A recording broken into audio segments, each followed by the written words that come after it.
नमस्कार साथियों, स्वागत है आपका फिर से आपके अपने YouTube चैनल SLT टेकन पर।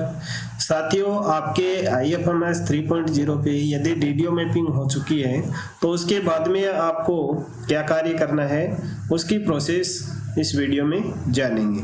तो आपको DDO की ID और पासवर्ड से SSO पे लॉगिन करना है, फिर IFMS 3.0 पोर्टल पे आ जाना है। जैसे ही आप लॉगिन करेंगे इस तरह का डैशबोर्ड आपके सामने होगा। अब आपको सबसे पहले जो एम्प्लॉय मैनेजमेंट है उस टैब पे क्लिक करना है। जैसे ही आप क्लिक करेंगे तो यहाँ सबसे पहला ऑप्शन मिल जाता है एम्प्लॉय रजिस्ट्रेशन का, उसके बाद में एम्प्लॉय ट्रांसफर मैनेजमेंट का और उसके बाद में एम्प्लॉय मॉडिफिकेशन का।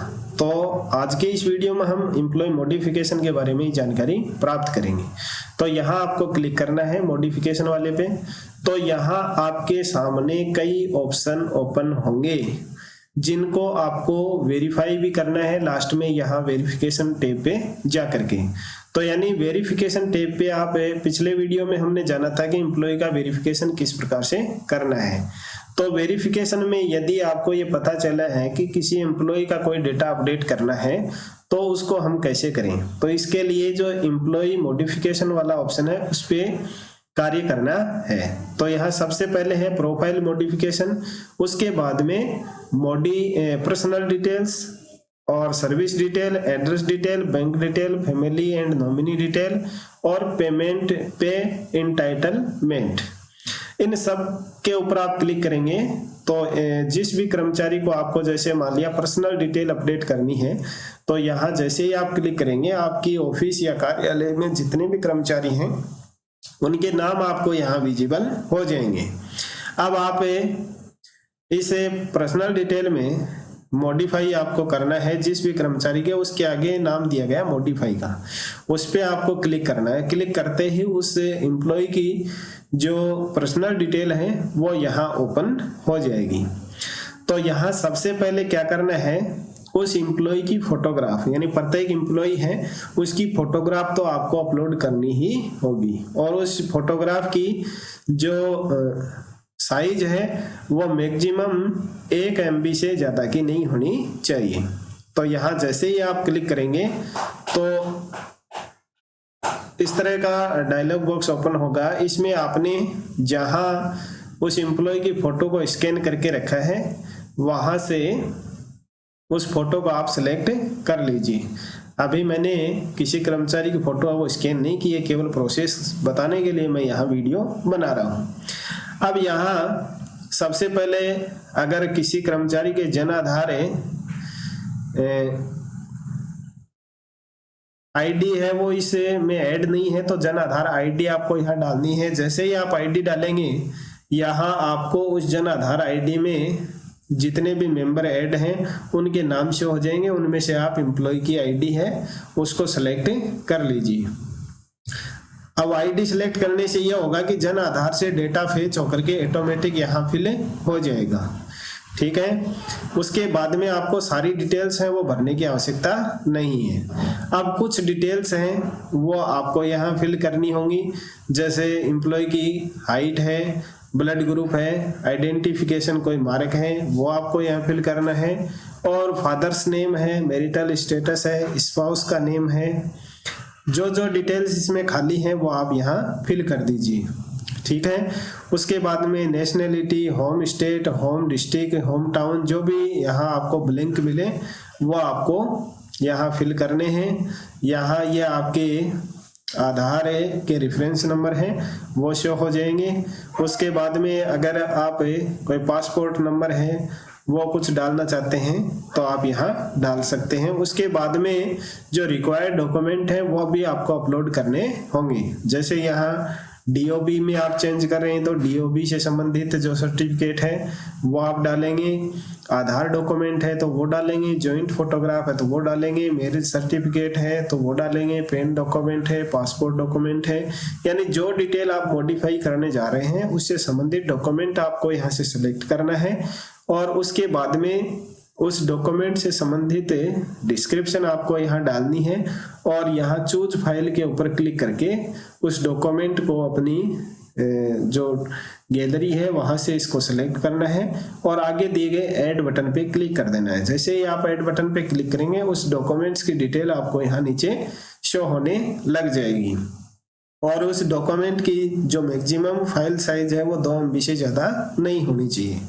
इसी तरह से एक ऐड करने के बाद में अगर आपको दूसरा डॉक्यूमेंट ऐड करना तो फिर से आपको यहाँ से सेलेक्ट करना है, उसका डिस्क्रिप्शन नोट करना है, यहाँ से चूज फाइल करके ऐड कर देना है और नीचे जैसे ही आप कर देंगे इसमें कुछ बदलाव करेंगे तो ये सबमिट बटन है वो हाईलाइट हो जाएगा, तो आप यहाँ से उसको सबमिट कर सकते हैं।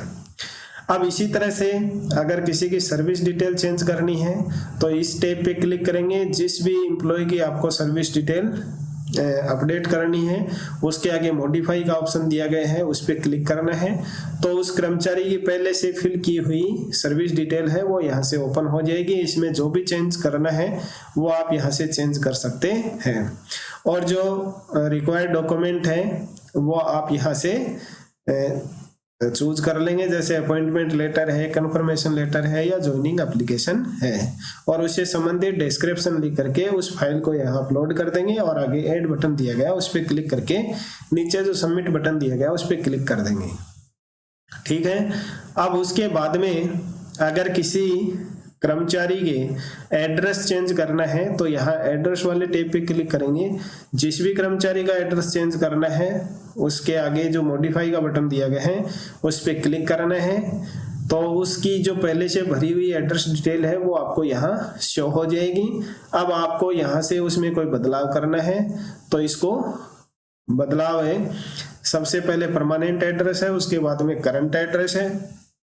अगर परमानेंट एड्रेस और करंट एड्रेस एक ही है तो यहाँ आप सेम एज परमानेंट एड्रेस पे टिक करेंगे तो जो ऊपर भरी हुई डिटेल है वही वापस से यहाँ शो हो जाएगी और उसके बाद में जो नीचे सबमिट बटन दिया गया उस पर क्लिक कर देंगे तो ये डिटेल आपकी अपडेट हो जाएगी।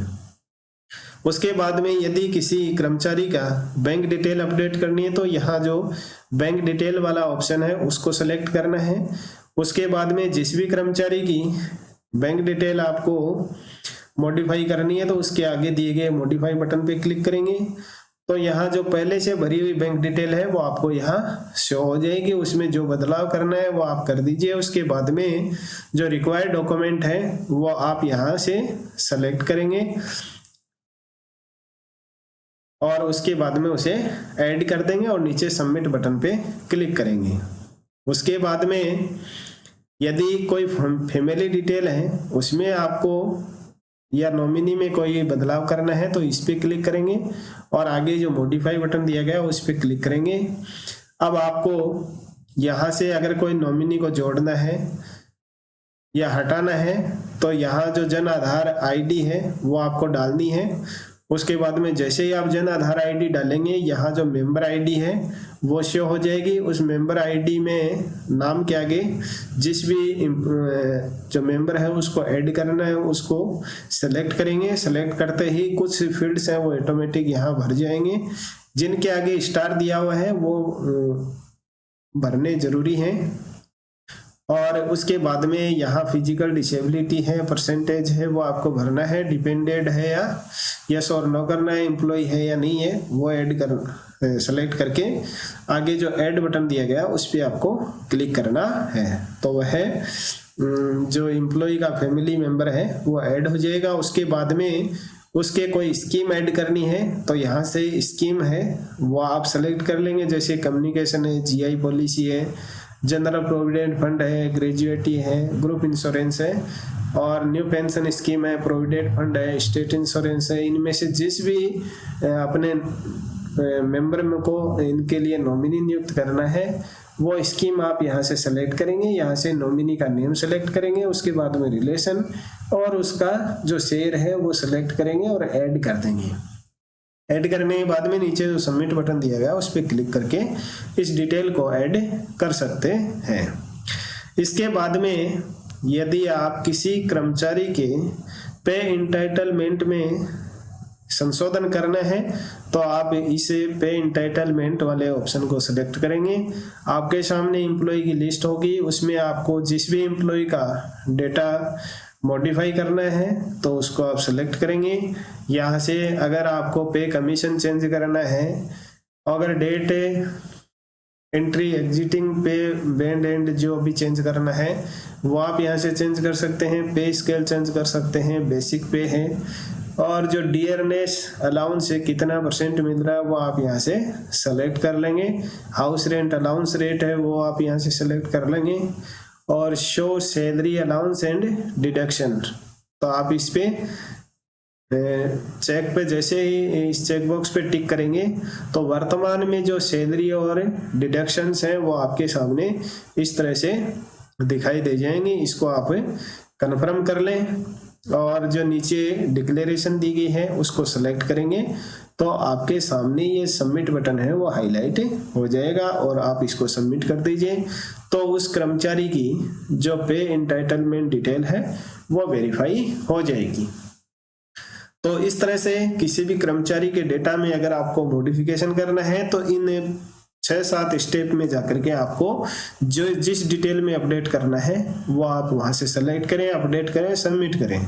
उसके बाद में आप जब वेरिफिकेशन वाले टैब पे जाएंगे तो वो मैंने पिछले वीडियो में बताया था कि जो ये जो सबमिट वाला ऑप्शन है वो हाईलाइटेड नहीं था, तो ये जैसे ही आप मॉडिफाई कर देंगे उसके बाद में ये हाईलाइट हो जाएगा और वहां से सबमिट हो जाएगा।